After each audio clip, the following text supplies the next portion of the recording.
Rafa Rius, ¿qué hay? Buenos días. Hola, Manolo y nuestra audiencia, buenos días. Pues vamos a darle a esto de lo que hay.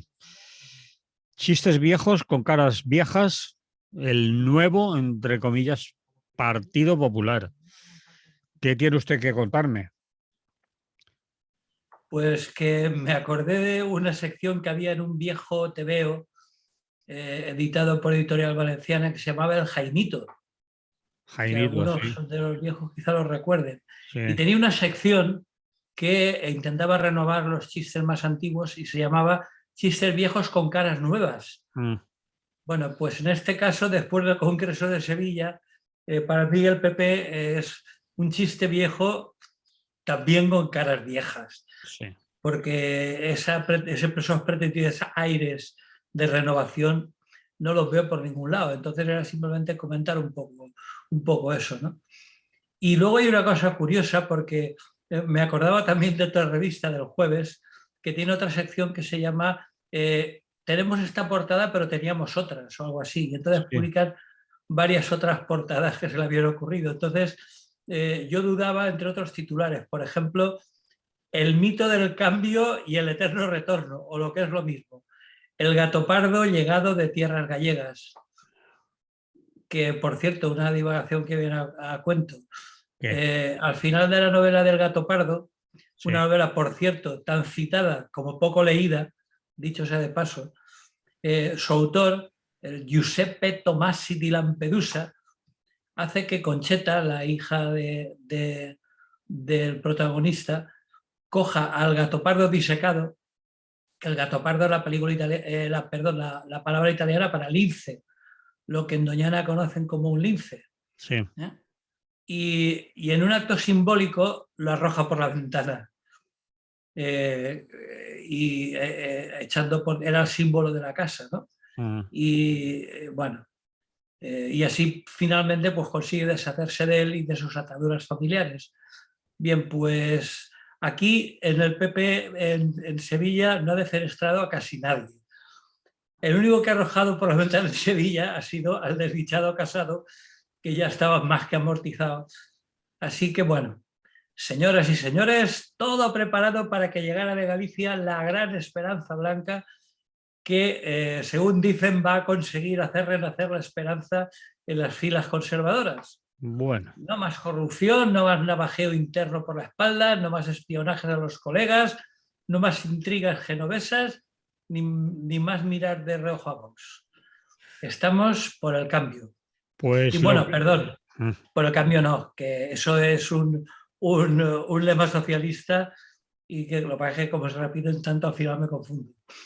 Sí, sí, dime, dime. No, decía que lo que ha aparecido en el Ayuntamiento de Madrid, del señor Almeida, con el tema de las mascarillas y esos emprendedores que se han llevado un montón de dinero por la cara, pues parece ser que las cosas no han cambiado mucho y que el navajeo, porque a mí me huele que ahí hay intercambio de dossiers y ahora te vas a enterar de lo que yo sabía de ti, pero te la tenía guardada, etcétera, etcétera.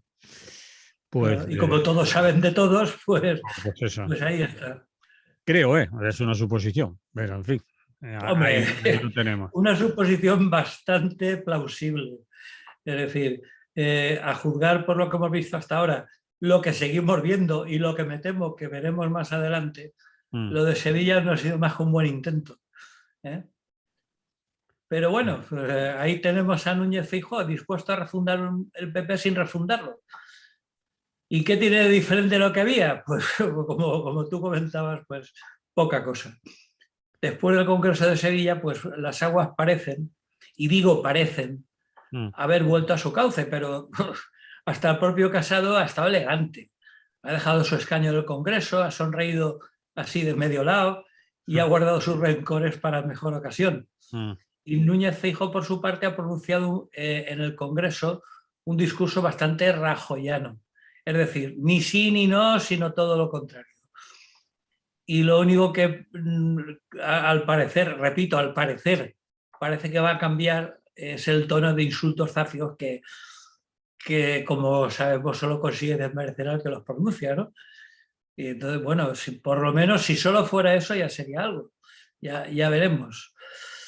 En cualquier caso, bueno, lo que yo preveo personalmente en persona es que un cierto acercamiento a los estándares de los partidos conservadores europeos en su intento de no dejarse arrastrar por la ola neonazi, ¿no?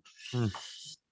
En España, pues bueno, eso ya no, ni siquiera eso lo tengo tan claro, porque de no conseguir mayorías absolutas, poco previsibles, por otro lado, el PP está condenado a contar con Vox, tanto en los parlamentos como incluso, como hemos visto en Castilla y León, en los posibles gobiernos.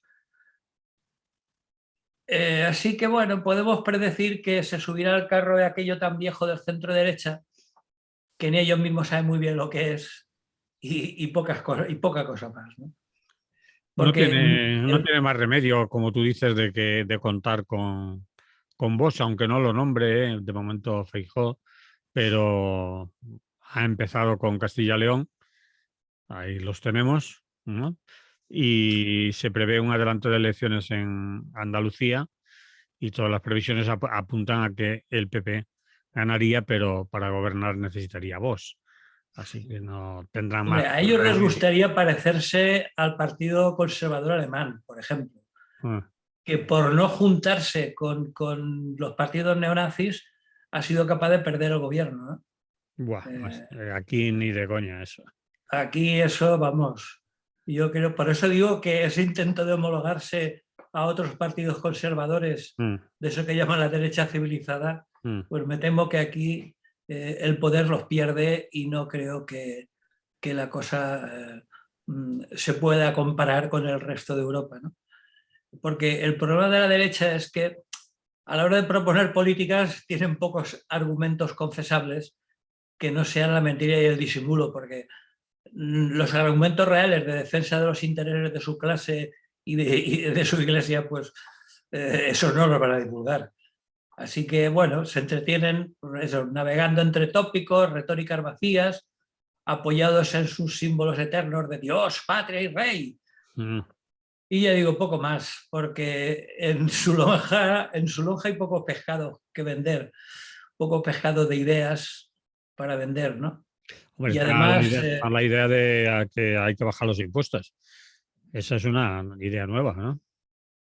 El- pero esa es otra idea de retórica vacía. ¿Cómo van a bajar los impuestos? bueno, Con pero la que está cayendo, con la inflación subiendo y eso es imposible. Es decir, las cuentas públicas tienen que salir de algún lado y de lo único sitio que pueden salir es de los impuestos. Eso lo pueden hacer a nivel autonómico, como ha hecho la señora Díaz Ayuso en Madrid, pero poco más. Es decir, desde el punto de vista estatal es muy difícil porque ¿qué van a hacer? Eh, hay partidas intocables como la de defensa y otras que quedarían muy feo como sanidad, educación o servicios sociales, ¿no? Entonces lo de bajar impuestos es muy complicado. O sea, ellos como retórica sí porque es la política eterna de la derecha. Poco Estado, pocos impuestos, pero luego eso hay que cuadrar las cuentas. mm, Y por eso digo que lo tienen bastante mal.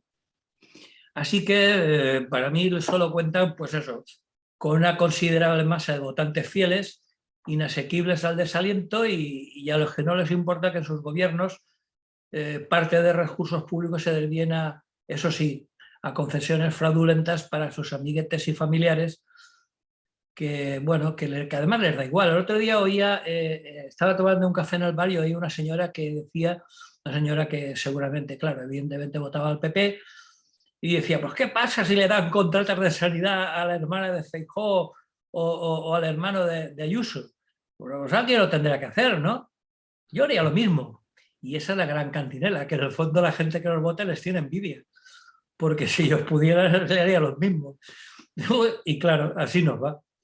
ujú. Es decir, que como resumen de lo del Congreso de Sevilla, pues intento de pacificación y pocas novedades. Chistes viejos con las mismas caras viejas. Yo no sé si tú confías que Feijóo cambie algo, Yo no. pero yo lo veo mal. La imagen que da quizás sea diferente. Lo que tú has dicho, quizás haya menos insulto, menos bronca, pero el fondo de la cuestión va a ser el mismo. Además, lo que trae desde Galicia, pues es eso, son recortes en sanidad, una atención primaria y una sanidad gallega que está por los suelos, en la educación igual. Allí se ha perseguido, como en ningún otro tiempo, por ejemplo, al idioma, al gallego. Eh, servicios Bueno, él habla en sociales. gallego, ¿eh? Él Bueno, normalmente cuando habla al público habla en gallego. el gallego que habla Feijóo es el gallego de, digamos, de televisión, de libro de texto, pero no el gallego de la Galicia profunda se nota que no lo ha, o de la Galicia en general, de los que siempre han hablado gallego, que no lo ha manejado mucho, porque hay mucho castellanismo en su gallego y además, digamos, el ritmo de la conversación cuando es en gallego, pues se le entiende perfectamente. Cualquier castellano te dice, uy, pues si esto es el gallego, yo lo Qué entiendo. fácil es el gallego, ¿no? Ha chupado. Si lo entiendo todo. Esto lo entiendo yo todo, pero después te pillas a un gallego de esos de verdad, que hablan gallego desde que han nacido o que están, bueno, en Galicia siempre y no hablan otro, pues a lo mejor no pillas una. Bien. ¿No? Eso es No, una cosa que siempre me ha llamado la atención, en el sentido de que en Galicia, cuando van los reporteros a hacer entrevistas a la gente, aquí en Valencia, por ejemplo, en cuanto les hacen una entrevista, pues se pasan al castellano rápidamente. mm. Allí no, allí todo el mundo habla el gallego, hablen de los entrevistados castellano, ¿no? Es Bueno, algo que... es una lengua de las tres que, vamos, de las cuatro que tenemos en la península, que es una lengua oficial, ¿no? Y, No, no, pero que aparte de oficial está muy enraizada, la gente la tiene muy asumida. sin embargo, se está perdiendo, está dando un bajón, perdiendo no, pero dando un bajón mucho, sobre todo en los niños, niñas más jóvenes, los más jovencitos. Sus papás no saben muy bien por qué le hablan en castellano y en la escuela también se ha quitado mucho. Allí no existe lo de la inmersión lingüística ni nada, como en Cataluña. Allí hay unas Ni la horas. línea en Valencia como en Valencia, ¿no? Hombre, la línea en gallego existirá, pero yo lo que he notado es que la mayoría de chiquillos y chiquillas ya pequeños, menor, preadolescentes o adolescentes, hablan mucho castellano, lo cual Pero allí se verá bastante la televisión gallega, ¿no? la televisión gallega no la ve, allí le llaman la telegaita. Eso lo ven como aquí, pues el Canal Nou se veía, ¿no? Los abuelos, las abuelas, la gente de los pueblos, pero eh, la juventud que va a ver la televisión en general no ve mucha televisión. Y Mm. digo yo, Bueno, por el tiempo eh, que he estado por allí, no he visto eso que... en cualquier caso, lo que me da la impresión es que lo que no puede hacer Feijóo en ningún caso es trasplantar su manera de hacer política en Galicia, basada en el caciquismo y en los votos cautivos de las parroquias más pequeñas y tal, porque en las ciudades grandes no creo que lo tenga nada claro, ¿no? En Vigo no creo que gane, bueno, no gana de hecho, ni en Coruña, ni en Ferrol, en cambio, las pequeñas parroquias rurales, ahí los caciques sí que le tendrán el voto controlado. Eso no lo podrá trasplantar desde el punto de vista estatal, ¿no? No, Yo no creo que va. ahí... Aquí se va a encontrar, además, bueno, él de momento hasta las próximas elecciones no va a estar en el Parlamento, así que no va a tener que batallar con otros partidos, con más oposición. Allí pues tiene la que tiene y mayoría absoluta, entonces lo tiene todo controlado. Aquí, cuando se vaya a Madrid, notará el frío y la soledad de que será uno más y a lo mejor con competencia dura por eso que llaman el centro derecha en España, ¿no? No, no, y que lo de las mayorías absolutas en Galicia, que no se piense reeditarlo Ni de coña, porque lo va a tener difícil. ni de coña. Entonces ahí viene lo que yo hablaba de la contradicción con el resto de partidos europeos, de su cuerda que, como ya digo, incluso a mí me llamó la atención Alemania, ¿no? Que han sido capaces de perder el poder antes que de pactar con los neonazis. Bueno, Eso el PP no lo tiene nada claro. Mejor dicho, lo tiene muy claro, que va a pactar con Vox cuando haga falta. Entonces, así, bueno, pues lo que tú decías. así lo ha demostrado.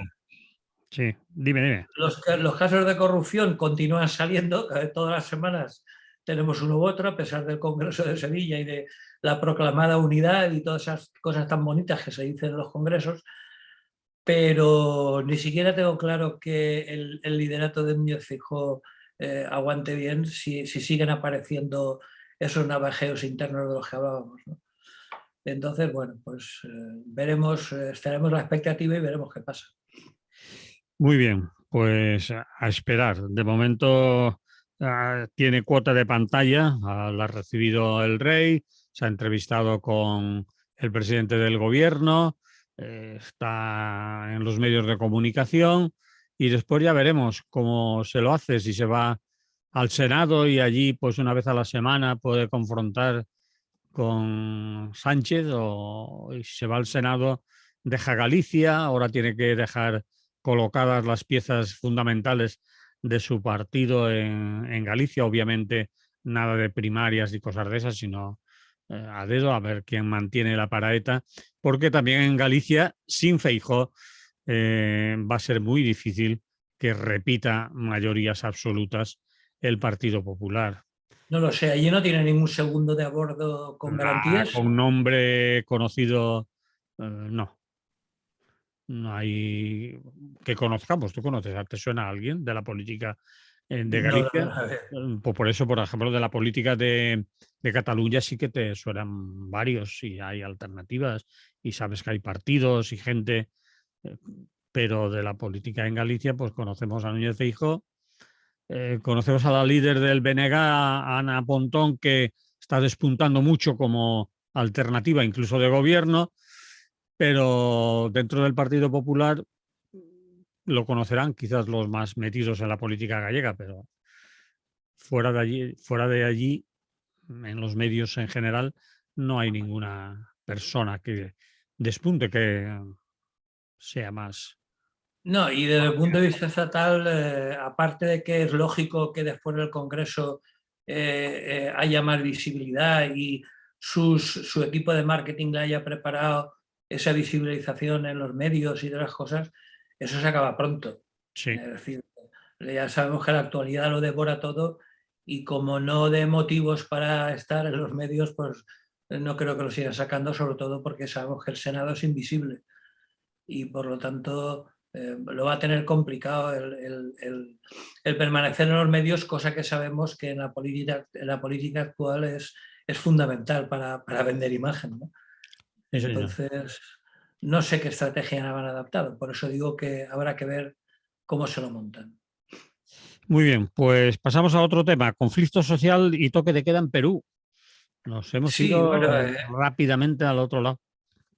sí, nos vamos, cruzamos el charco, que Vale. sí, como estábamos en Galicia, como sabemos, los gallegos lo de la emigración lo tienen bastante presente. Sí, lo tenían necesariamente presente, sí. Exactamente. Bueno, pues en Perú, que como sabemos entraba dentro de ese regocijo de la izquierda latinoamericana porque las izquierdas estaban llegando al poder, pues en ese caso llegó al poder el señor Pedro Castillo. Mm. Pero bueno, en poco más de medio año ha montado una serie de follones que bueno, que lo tiene bastante complicado. Ya le han presentado 2 mociones de censura que ha conseguido superar, pero lo tienen muy mal, porque además es lo clásico, que por otra parte se parece bastante a lo que hemos vivido aquí, ¿no? Mm. Los transportistas y agricultores le han bloqueado algunas de las principales carreteras de acceso a Lima y el señor Pedro Castillo no ha tenido otra ocurrencia que decretar un toque de queda este pasado martes en la provincia de Lima y en la vecina Callao, ¿no? Mm. Como respuesta a ese paro de transportistas que ya llevaba una semana, que por cierto ya había muerto 4 personas y 20 han sido detenidas, pero las protestas se han recrudecido y continúan, ¿no? Las protestas ya llevan desde el 28 de marzo pasado y bueno, y los motivos son los mismos que en todas partes, vamos. Empezó con la protesta por los precios en el alza del combustible, iniciados por los transportistas, pero luego se sumaron otros sectores de trabajadores, ¿no? Así que, bueno, el martes pasado, a medianoche, el señor Pedro Castillo comunicó en una locución por la tele que el día siguiente allí toque de queda, todo el mundo en casita, y esta vez no era por la pandemia, esta vez era por los follones que le estaban montando. Así que, pues eso, ha resultado una decisión muy polémica, efectivamente, porque la gente no veía ningún estado de guerra ni ninguna situación tan dramática como para justificarlo, pero sí que es cierto que había broncas importantes, ¿no? Algunos de los manifestantes llegaron a atacar edificios públicos en el centro de Lima, como la sede de la Corte Superior de Justicia, algunos ministerios o los locales de lo que allí llaman Jurado Nacional de Elecciones, ¿no? Para protestar porque según muchos, según la derecha, que por supuesto está detrás de toda la movida porque nunca han querido reconocer la victoria de Pedro Castillo, pero lo curioso es que se lo está haciendo tan mal, al parecer, que incluso se ha granjeado la oposición de los mismos que lo habían llevado al poder, es decir, de la zona, perdón, la zona más indígena de Perú, ¿no? Es decir, como sabemos, él llegó al poder apoyado por la zona interior de Perú, que es donde estaban las poblaciones originarias, y incluso esa gente, bueno, ahí hay mucha minería, también tienen problemas de abastecimiento, problemas de precariedad a pesar de todo, y el incremento generalizado del coste de la vida pues le ha tocado al bolsillo de los peruanos hasta tal punto que pues bueno, la inflación no se conocían los datos actuales en décadas y desde la llegada a la presidencia en julio pasado, pues como decía al principio, su estancia en el poder ha estado marcada por los múltiples cambios en su gobierno, ¿no? Hasta 4 cambios en el gobierno se han producido y bueno, igual que en el resto del mundo, Perú no escapa de la inflación por el golpe económico de la pandemia, las roturas en las cadenas de suministro e incluso, claro, ha llegado también hasta Perú las consecuencias del conflicto Rusia-Ucrania, ¿no? Entonces, entre unas cosas y otras, pues el presidente Pedro Castillo pues lo tiene muy complicado, porque además los motivos afectan directamente a todo el mundo y especialmente, como es lógico y normal, a las personas que están más en precario, donde bueno, pues ha llegado a extenderse y en lo que empezó en Lima y en Callao ya se ha extendido a otras regiones como Chiclayo, Junín, Arequipa, San Martín, incluso a la zona amazónica de Perú. Y bueno, incluso han llegado a suspender las clases en las escuelas, hay restricciones en el transporte público.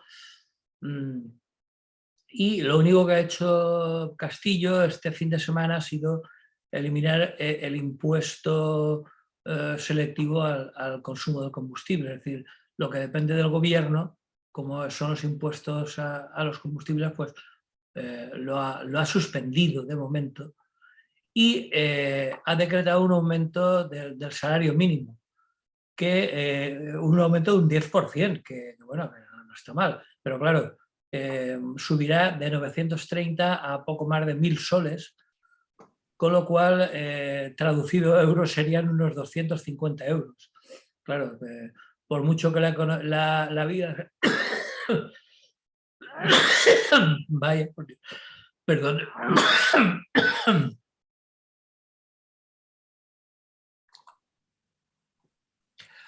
por mucho que la vida esté más barata en Perú, con 250 euros nos podemos imaginar que tampoco llega mucho, ¿no?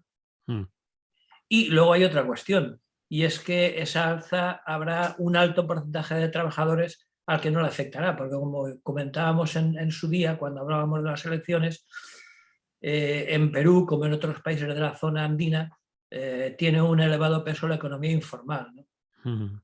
Es decir, que la gente que se busca la vida vendiendo en los mercadillos y demás, lo del salario mínimo tampoco es que le afecte demasiado, ¿no? Es decir, ellos lo que quieren es que la gente compre, y la gente compra cuando tiene dinero para comprar. Y es una especie de pescadilla que se muerde la cola, y a pesar de eso, a pesar de esa subida del 10%, pues bueno, esta semana han continuado las protestas, ¿no? Hasta el punto de que en algunos lugares, como en el norte, en Trujillo en concreto, ya se han producido saqueos en supermercados y otros comercios, y pues eso, las cosas continúan, y no tiene visos de que lo que empezó como una huelga convocada por un grupo de asociaciones de transportistas, pues se ha ido agravando hasta convertirse en un grave problema nacional, que ha terminado este martes pasado con la declaración de estado de emergencia, pero que tampoco ha solucionado nada. De hecho, incluso a mitad de estado de emergencia tuvo que aparecer otra vez Castillo para decir que, bueno, que quedaba suspendido, que la gente podía salir de casa. Y bueno, el principal problema es eso, que el presidente Castillo es un mandatario cuestionado por sus cambios de opinión, ¿no? Es decir, está acostumbrado, en poco más de 6 meses que lleva, cambia continuamente de opinión. Toma unas medidas, luego las retira y toma otras, y bueno, parece ser que incluso sus mismos apoyos pues ya han visto que su incapacidad para dirigir el país, ¿no? Ujú. Entonces, bueno. Muy bien, pues lo tiene, me pintas un panorama un poco jodidillo para el señor Castillo, ¿no? Hombre, es que ni siquiera es capaz de elegir un equipo de gobierno idóneo, ¿no? Sí. Porque cambia de ministros como de camisa, ¿no? Y Ujú. entonces, claro, que haya una crisis en medio de la legislatura, vale, pero que en 7, 8 meses que lleva haya habido 4 gobiernos, pues indica que muy claro no parece que lo tenga. Ujú. Y si a eso le sumamos, como es habitual en estos casos, investigaciones de presuntas corrupciones, pues entre ellos 2 sobrinos suyos, un exsecretario, en fin, si a eso le sumamos las malas decisiones que ha ido tomando, pues la única excusa es la de siempre, que la derecha lo quiere defenestrar, que no se conforman con haber perdido las elecciones, pero bueno, ese tipo de excusas estamos ya demasiado acostumbrados a oírlas como para que la gente no se las crea, vamos. Y luego el problema, como comentaba hace un momento, el problema de fondo es que muchos de los que lo desaprueban residen principalmente precisamente en las zonas rurales, que son las que apoyaron su candidatura en 2021, ¿no? Mm. Con lo cual, que en las grandes ciudades la derecha no lo apoye, vale, pero que los mismos que lo auparon al poder estén descontentos, pues eso ya es más grave, y demuestra que ha perdido tantos apoyos que es muy posible que no acabe la legislatura. Muy bien, pues dejamos ahí el Perú. Sí, Pues no nos vamos a ir muy lejos. Ahora en la miscelánea, que son esas noticias más breves, pero nos quedamos en Costa Rica. Las elecciones en Costa Rica son cosas de las que aparecen menos en los medios de comunicación aquí, sí, quizás puntualmente la información, pero no el seguimiento que se da, obviamente, a otras elecciones que pillan más cerca geográficamente al Estado español o a España, como se le quiere no, llamar. menos por decir algo, prácticamente ni aparecen, vamos. Bueno, Porque Perú, que es un país muy extenso, muy importante, con sí. mucho peso dentro de Latinoamérica, Mm. y bueno, y llega en cuentagotas. Costa Rica, que como sabemos está en Centroamérica, en el istmo de Centroamérica, pues todavía menos, ¿no? Entonces, a pesar de que no llegan, bueno, pues daremos cuenta de, por lo menos aquí, de que de que se han producido unas elecciones. Recordemos que Costa Rica, a pesar de sus muchos problemas, es el país, como su nombre como Estado indica, el país más rico y el más tranquilo, aunque solo sea porque no tiene ejército, como sabemos.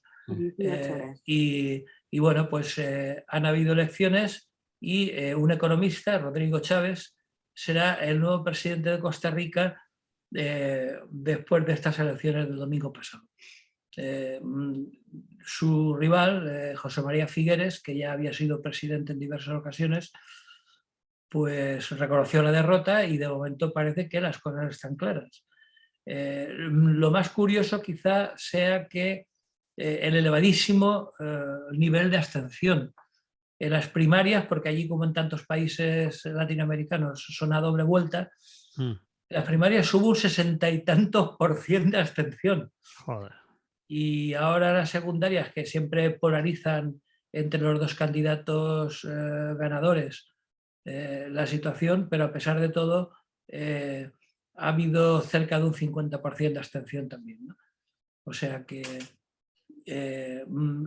incluso el candidato este que ha perdido, José María Figueres, declaraba que la campaña que vivimos lamentablemente convirtió al abstencionismo en el partido político más grande de Costa Rica. Y bueno, por lo menos, lamentablemente, no por lo que dice el presidente, sino porque me imagino que buena parte de los abstencionistas sería por hartazgo, por cansancio, por desinterés y no por ideología, ni mucho menos porque tuvieran ideas libertarias acerca de las elecciones, ¿no? Pero bueno, de todas formas, bueno, pues lo de siempre, los candidatos han declarado que los que acudieron a las urnas, pues que están por la democracia en Costa Rica y que, bueno, que en este caso el gobierno va a tener que solucionar muchos problemas porque, como digo, a pesar de ser el país más estable y en una mejor situación económica, sigue habiendo una enorme fractura social.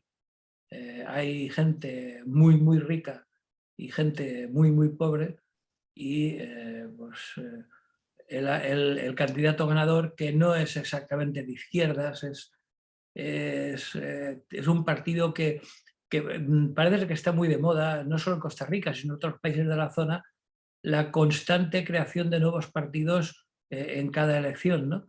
Este en concreto se llamaba el Partido del Progreso Social Democrático. Vaya. Que bueno, como siempre, Imaginación. las palabras son muy sufridas. No, te iba a preguntar precisamente de qué iba. Pues bueno, me izquierda, imagino que será una especie de socialdemocracia descafeinada, algo así, ¿no? En cualquier caso, nada radical de izquierdas ni nada por el estilo, ¿no? Pero bueno, como digo, el principal reto al que se enfrenta es el nivelar un poco la balanza social, que aunque el país es bastante estable, está basado sobre todo, tiene poca industria, está basado sobre todo en la agricultura, sobre todo frutas tropicales y sobre todo el turismo, claro. Tiene unas regiones de selva preciosas, está bastante bien conservada desde el punto de vista ecológico, no, tiene parques naturales muy bien protegidos y bueno, pues esperemos y deseemos lo mejor a el señor Rodrigo Chávez, que además, como digo, era economista, y por a ver si se le nota. Bueno, pues eso era lo que brevemente daba cuenta de las elecciones de este domingo pasado en Costa Rica. Vale, vamos entonces con la lucha contra las maras en Salvador. Un tema Sí, clásico sin movernos en Salvador. Sí, al ladito. Nos cambiamos de país en la misma Centroamérica y vamos a ver de las recientes elecciones que fue elegido presidente Nayib Bukele, que este sí que parece que, al menos de boquilla, se declara más de izquierdas y que una de sus luchas principales es con una de las lacras más importantes de El Salvador, que son las maras, ¿no? Las pandillas salvadoreñas que incluso se han extendido a Estados Unidos, incluso a España, como sabemos. En Madrid, por ejemplo, provocan bastantes problemas de orden público. Y curiosamente, leyendo un poco los proyectos que tenía Nayib Bukele para esta lucha contra las maras, hablaba de su origen. Y curiosamente su origen está en los refugiados de la guerra civil salvadoreña. Recordemos que en El Salvador había durante muchos años una guerra civil entre el Frente Farabundo Martí y la Contra, ¿no? La Contra pagada por la CIA. Había tal grado de inestabilidad y tal peligro para la vida que en aquel momento la emigración a Estados Unidos no estaba tan complicada y hubo una gran ola de refugiados que huyeron a Estados Unidos. Entonces, las dos principales maras, que son la Mara Salvatrucha 13 y la Mara del Barrio 18, pues se convirtieron en Estados Unidos en organizaciones muy poderosas, sobre todo en la zona de California, sobre todo Los Ángeles y alrededores. Y luego, cuando la cosa se calmó, muchos de ellos volvieron a El Salvador y el Estado salvadoreño, con otros gobiernos, ya intentó combatir con la táctica de la mano dura, pero fracasó en el intento, porque las maras están muy imbricadas en la población y la gente no denuncia en absoluto. La juventud está muy metida en todo este tipo de historias y bueno, pues la situación se ha revertido y vuelve a ser muy complicada. En estos días parece ser que están viviendo uno de los momentos más violentos de los últimos años. El Nayib Bukele, pues parece que no ha tenido demasiadas novedades, ¿no?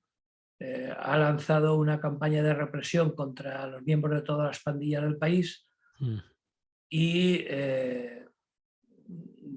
desde 1980, que es cuando comenzó la guerra esta de la que comentaba de El Salvador, entre la guerrilla del Frente Farabundo Martí y al gobierno y a la Contra, apoyados por Estados Unidos, pues no se conocía una situación como la que están viviendo ahora, ¿no?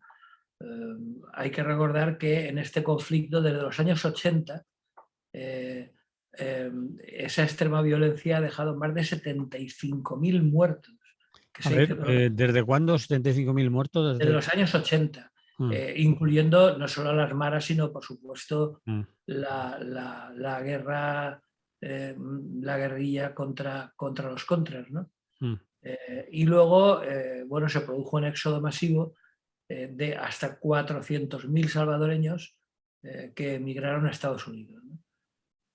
Entonces, bueno, como digo, la mayoría se fue a la ciudad de Los Ángeles y como forma de defensa, pues se unieron formando este tipo de pandillas urbanas y estos dos grupos, que en un principio estaban aliados, pero luego se acabaron enfrentándose entre ellos y al convertirse en rivales, pues bueno, se mataban entre ellos y, en fin, la violencia en California fue tal que lo que hizo Estados Unidos tampoco es nuevo. Los extraditó a todos a El Salvador, con lo cual lo que hizo fue quitarse parte del problema para devolvérselo otra vez a El Salvador y bueno, se estima que más de 4.000 miembros de estas pandillas fueron arrestados y deportados a El Salvador, que es una solución a corto plazo, pero que como podemos imaginar, pues no solucionaba nada y que a la larga, como hemos visto, pues ha traído consecuencias en estos momentos, ¿no? Y bueno, pues llegaron a un país pobre, devastado por la guerra, con las familias totalmente desestructuradas, así que eso constituyó un caldo perfecto para que siguieran creciendo. Se hicieron con el control de las calles, reclutaron a miles de jóvenes, sobre todo de familias pobres, claro, y la única salida que tenían estos jóvenes era unirse a alguna mara, ¿no? A alguna pandilla. Y bueno, pues estas pandillas exigen a los miembros de una fidelidad absoluta y estar entrenados para cometer pues de todo: asesinatos, violaciones, secuestros, extorsiones, y se reconocen entre ellos por tatuajes que los identifican. La traición a la mara se paga con la muerte, y en este contexto apareció, que fue uno de los temas que le hizo ganar las elecciones, apareció el señor Nayib Bukele, porque una de sus principales promesas electorales era terminar con la violencia de las pandillas. Y parece ser que tuvo cierto éxito con los primeros meses de su mandato, que empezó en 2019. Las tasas de homicidios bajaron, y lo que se rumorea es que esto parecía responder a un acuerdo secreto con las maras a cambio de beneficios y de concesiones a estas pandillas, ¿no? Pero que, bueno, había algunos medios de comunicación que confirmaron que esto era así, ¿no? Se ve que esto se ha roto, no sé si por estas denuncias o por otras razones, y últimamente, como decía antes, ha aumentado el número de asesinatos, y lo único que se le ha ocurrido a Bukele ha sido pues volver a insistir con lo de la represión absoluta, encarcelando a miles de pandilleros, incluso a animaladas como racionar la alimentación de los presos, y bueno, y una serie de medidas muy bestias que parecen responder a una ruptura de esos supuestos acuerdos que tenían. Bueno, pues ha vuelto a unas tácticas que con sus antecesores no funcionaron, porque, como sabemos, es difícil solucionar la violencia con más violencia. Sobre todo porque la causa profunda es que el poder estructural que tienen estas maras es debido a la profunda desigualdad y pobreza que sufre el país desde hace décadas, ¿no? Sí, estaba Pues, pensando mientras hablabas que lo de las maras en El Salvador es una cosa crónica que lo han intentado quizás varios mandatarios o diferentes mandatarios pues, acabar con ellas o de alguna manera meterles mano, con perdón de la expresión, y que no han podido, ¿no? Que tienen un poder importante y controlan mucho la situación. Es una fallida del Estado, ¿no? Por esa parte. sí, pero bueno, pero porque me imagino que también habrá organismos del Estado que estarán Claro. bastante implicados en el tema, Mm. porque hay que recordar que las maras tienen acceso a un montón de armamento, y bueno, y los tiroteos son continuos. Sí. Y ese armamento ni es barato ni aparece por arte de magia, ¿no? Sino que habrá una serie de mafias que se dedicarán a la compraventa, y que en las estructuras del Estado es de temer que tengan algo que ver con el tema, ¿no? Bien, pues vamos a terminar con otro asunto. ¿Te parece? ¿O quieres añadir algo más Sí, sobre? sí, no. Hay que ver, porque en cualquier caso las previsiones son bastante oscuras, ¿no? Porque lo único que se le ha ocurrido al señor Bukele es Mm, más de lo mismo, ¿no? O sea, más violencia, mm, meterlos a todos en la cárcel, pero claro, eso no soluciona nada, mm. porque, como digo, está basado en la absoluta precariedad y pobreza de amplias capas de la población, y es un vivero excepcional para nuevas incorporaciones a las maras, que por lo menos les dan una cierta identidad, y una sensación de pertenencia, y eso no se va a acabar así como así, ¿no? Es decir, la única política que sería previsible que tuviera cierto éxito es mejorar las condiciones de vida de la población en general. Mm. Es decir, crear puestos de trabajo y mejorar la educación, y conseguir que haya otros atractivos y otros alicientes para que los jóvenes, que recordemos que en estos países hay un gran porcentaje de población menor de 20 años, y que por lo tanto pues, necesitan otro tipo de estímulos, cosa que de momento parece que el actual mandatario no parece muy dispuesto a proporcionarlas. Bien, pues lo dicho, vamos a terminar con China en Ucrania. ¿Qué pasa con los chinos? Sí, porque es que de China normalmente cuando se habla de la guerra Rusia-Ucrania únicamente se comenta que, bueno, que es imparcial, Bueno, que supuestamente imparcial, claro, imparcial eso no hay nadie, pero bueno, que se ha abstenido en todas las condenas a Rusia, etcétera, ¿no? mm.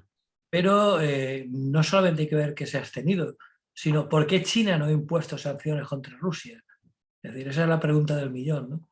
Hombre, yo te Bueno, respondería aparte de si me, que... mm, si me Sí, dime, preguntas, dime. si me preguntaras a mí, yo diría, hombre, porque China necesita mucha energía y quien la tiene es Rusia y está al lado, ¿no? Entonces, Sí, eso es la contestación sería más más obvia fácil, más fácil. y más evidente, así en primer plano, digamos, ¿no? Sí. Porque es obvio. Hemos comentado muchas veces y se sabe de sobra que China, que es el gigante económico emergente en la economía globalizada, tiene un gran déficit energético, con lo cual, teniendo al lado a Rusia, teniendo una extensísima frontera con Rusia, pues es lógico que obtenga que palíe ese déficit energético con los suministros procedentes de Rusia, ¿no? Mm. Pero bueno, profundizando un poco, que es lo que yo pretendía, hay que ver porque realmente no solo es China la que no ha impuesto sanciones, ¿eh? Hay países, sin ir más lejos, algunos de la zona, como Israel o Turquía, que tampoco han impuesto sanciones a Rusia, Mm. ¿eh? Y bueno, y China continúa culpando a Estados Unidos y a la OTAN porque lo que está claro es que China siempre va a ser antiestadounidense y anti-OTAN. Es decir, lo cual no quiere decir que aquello de que los amigos de mis enemigos son mis amigos y cosas de estas. No, Mm. o sea, Putin calculó mal todas estas cosas y que creía que China lo ayudaría, pero claro, China lo que hace es defender lo suyo. Es decir, el problema de China, dejando aparte la cuestión energética, es que en estos momentos su confrontación principal es con Estados Unidos y todo aquello que perjudique a Estados Unidos los beneficia a ellos. Entonces, en estos momentos, dejando aparte el tema energético que afecta a China y sobre todo a Europa, lo que está claro es que el que le vaya mal a Rusia y el que las sanciones de Estados Unidos y de Europa afecten más o menos gravemente a Putin, le interesa mucho porque China se lo está mirando de reojo. Es decir, todo lo que perjudique a Rusia beneficia a China. Mm. Es, digamos, eliminar un competidor. Es decir, esos intentos de Putin por recrear un gran imperio en Rusia perjudicarían gravemente los intereses de China. ¿Eh? Entonces, si a Rusia le va mal, aunque China de boca para afuera diga que no condena a Rusia y que tal y que cual, pero en el fondo, si a Rusia le va mal, a China le va bien. Es decir, porque China lo que quiere es deshacerse de contrincantes y centrarse en su lucha por la supremacía con Estados Unidos. Es decir, el verdadero enemigo de China es Estados Unidos. Y recordemos que para peligro nuestro, el ejército chino es, junto con el de Estados Unidos, el más potente del mundo, mucho más potente incluso que el ruso, que como estamos viendo ahora, independientemente de que tenga armas químicas o armas nucleares, el ejército convencional, como hemos visto o estamos viendo en Ucrania, tampoco es que sea definitivo, digamos. Mm. ¿Eh? Mientras que el ejército chino sí que es muy potente. No se conoce muy bien, de todas formas, porque aparte de los desfiles que suele hacer periódicamente en la plaza de Tiananmen en Pekín y demás, pero eso enseña lo que quiere enseñar. Parece ser que hasta ahora siempre se había dicho que la fuerza militar más potente del mundo mundial era Estados Unidos, pero algunos analistas del tema ya dicen que ni siquiera eso está claro. Es decir, que China es posible que tenga un ejército tan potente o más que el de Estados Unidos, con lo cual aunque la guerra en principio con Estados Unidos es comercial, pero bueno, detrás de lo comercial está el ejército para salvaguardar el comercio, ¿no? Con lo cual, pues simplemente dejar claro los intereses de China en la guerra de Rusia con Ucrania, ¿no? Es decir, China está ahí al lado y viéndoselas venir y está expectante a ver qué pasa, ¿no? En un momento determinado, bueno, pues me imagino que acabaría interviniendo y si no, me imagino que si llegara el momento de la reconstrucción de Ucrania, pues ahí entraría a saco como en tantas ocasiones y se declararía un país amigo, daría unas condiciones económicas muy favorables para la reconstrucción y bueno, esperemos. Por lo menos lo primero que hay que hacer es que hable la diplomacia, que se acabe la guerra y ya veremos qué pasa. Pero que no olvidemos que detrás de Rusia y de Ucrania está China a la expectativa a ver qué pasa. Muy bien, pues con este análisis, si te parece, lo dejamos, Rafa. A no ser Sí, que quieras añadir tú algo personalmente personal, ¿qué dices? no, simplemente pues es eso. Yo cuando analizamos una situación tan compleja como la que está viviendo en estos momentos Ucrania, Sí, no nos podemos quedar con una película de buenos y malos, sí. sino que es como una especie de calidoscopio con múltiples facetas y Ujú, múltiples matices y múltiples puntos de vista desde los que analizarlo, ¿no? ujú. Por eso hoy comentaba el de China, pero habría muchos otros que habría que tener en cuenta y que pues quizá en próximos días analizaremos, ¿no? Como lo que tienen que decir las antiguas repúblicas asiáticas de la Unión Soviética, etcétera, ¿no? Los países bálticos, cuál es el papel de los países nórdicos como los países escandinavos, como Finlandia, por ejemplo, Sí. etcétera, ¿no? Es decir, hay un montón de agentes implicados de una manera o de otra y bueno sería no tomárselo como eso, como el bueno, el feo y el malo, ¿no? Es decir, y de la misma manera que Putin, aparte de que sea un psicópata, que para mí lo es, por distintos motivos, no es el único malo de la película, es decir, hay muchos malos ahí en la película, de la misma forma que Zelensky no es el bueno absoluto ni un angelito, es decir, que también tiene su lado oscuro, entre otras cosas su apoyo a los batallones neonazis, ¿no? En fin. Batallones neonazis o ejércitos o grupos neonazis combatiendo, lo tienen los dos. Los rusos Sí, tienen sí, sí, los sí. suyos y Ucrania tiene los suyos. Es Los decir, rusos han que, llamado a los chechenos. claro, que esos son, O sea, no sé si son neonazis o directamente criminales ya, sí, antes de empezar.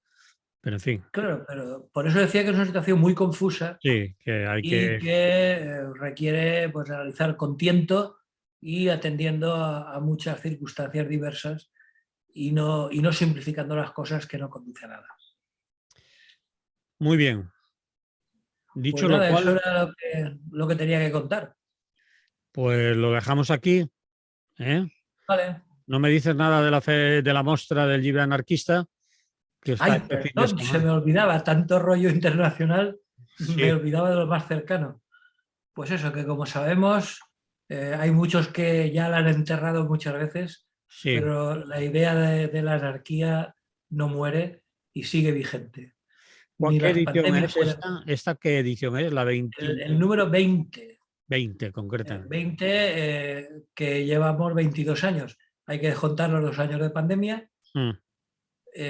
y bueno, y aquí estamos de nuevo. Es decir, la idea sigue vigente. Este año se montarán, como todos los años, paraetas el sábado y el domingo en la Plaza del Carmen. Sábado y Habrá... domingo, sábado y domingo. Hasta ahora está bien, Sí, ha habido presentaciones de libros y actos así separados, sí, pero lleva toda la semana. Tiene una página. El que sí. quiera conocer, que no lo haya visto por ahí por carteles que se han puesto por toda la ciudad, se han Mm. repartido dípticos, etcétera, pues que acceda vía internet y se enterará del calendario exacto, de las horas y bueno, y habrá pues eso, recitales, conciertos, presentaciones de libros, que es lo fundamental de la mostra. Habrá un montón de presentaciones. Este año han aumentado muchísimo los locales, porque antes solamente había los locales más cercanos, ¿no? Incluso, bueno, pues al margen teníamos todos los años 3 o 4 presentaciones. Este año tenemos una, afortunadamente, porque eso quiere decir que hay muchos otros locales que se han apuntado y se han subido al carro y están distribuidos por toda la ciudad, ¿no? Desde el Ateneo del Cabañal a la Horta de Benimaclet, en fin, a un montón al Punt, a un montón de sitios que están dentro de la óptica de la difusión de la idea libertaria, ¿no?